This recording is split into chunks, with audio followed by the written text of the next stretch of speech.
Hello and welcome to another video in my series Practice Tips for Piano Students. This is Martin Soderberg and today's topic is sight reading. How do we improve our sight reading? Every young pianist needs to develop three major skills: technique, sight reading, and memorization. In addition, they also need to acquire knowledge in some other areas, such as repertoire, theory, style, composers' lives and times, and the knowledge of the career. This quest for perfection in each of these areas should be a lifetime pursuit. We should never stop trying to build our technique to higher and higher levels. We should never stop to try to build a better sight reading as well as memorization of the pieces. Plus these other areas that I mentioned, like knowledge of the repertoire, we should know the repertoire of the pianists. Theory, we should understand theory so we can see how the pieces are structured, and that could also have an effect in our interpretation of the piece and our memorization as well. Composers' lives and times, it is important to see the context of each piece in a historical time, and to understand what was going on in the world and in the country of that composer and in the personal life of the composer while writing the piece that we're playing. We should also have a knowledge of style. We should understand how to play a Baroque piece from a Romantic piece or a 20th century piece. And of course, there are also differences between the composers. Some composers require more pedal, others less pedal.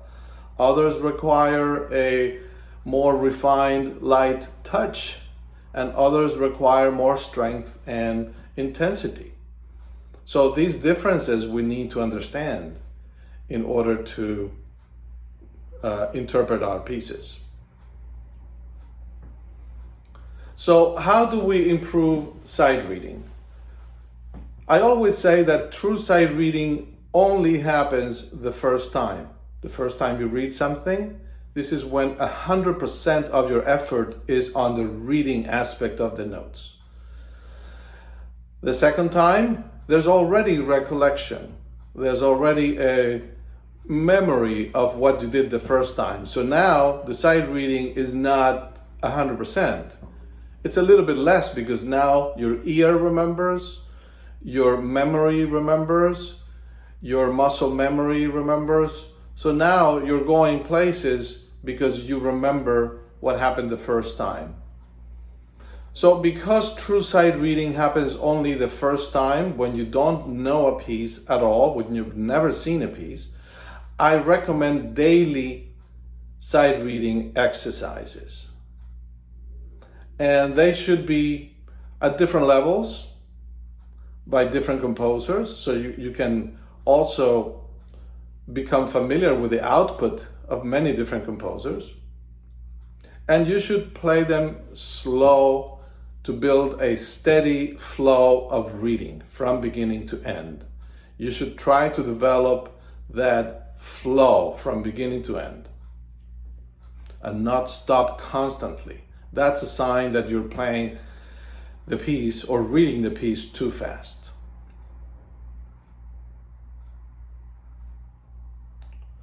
So what is the final goal of sight reading? I would say the final goal is to acquire a perfect sight reading. Now, how many pianists get to that point? Honestly, very few. And how do I describe perfect sight reading? Obviously, is to play the piece as is, as it should be on your first reading. That doesn't happen very often. But some pianists come very close to that. That explains how they can perform entire cycles of pieces, like the 32 Beethoven sonatas, or all of the Haydn sonatas, all of the Mozart sonatas, and sometimes even the entire output of a composer. Those pianists don't spend 6 months on one piece. They can't be, because of the sheer amount of pieces that they are bringing to performance level. They must know something. And I think what happens there is that their skills are super developed technique, a super developed sight reading, and a super developed memorization. So these 3 skills we have to continue working on for the entire lives.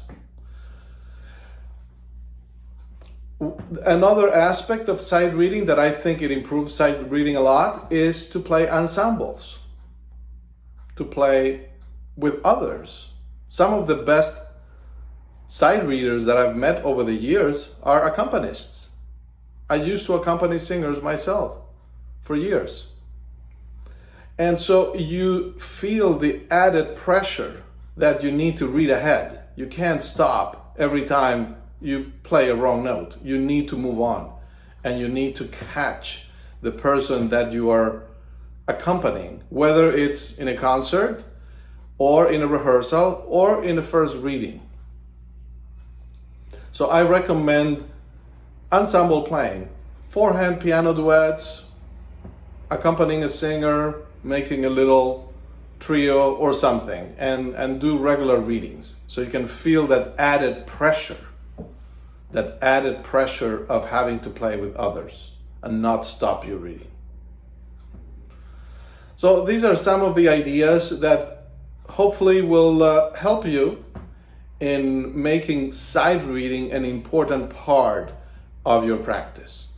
And it doesn't have to be hours of sight reading. If you just separate a few minutes from your total practice and just make a commitment to always read something new, you'll see the benefits in a very, very short time. And you'll see how you're able to learn pieces better, faster, in a shorter period of time. And that is a good goal to have. That is a good goal. The goal of perfect sight reading is probably unattainable for most, but the goal of learning to play pieces faster, more accurately, and better in less time, that's a very achievable goal. So I hope this was helpful, and as always, I welcome you to ask me any questions, or if you need any elaborations on any of these points, I will be more than happy to do so. So until next time, goodbye. This is Martin Soderberg.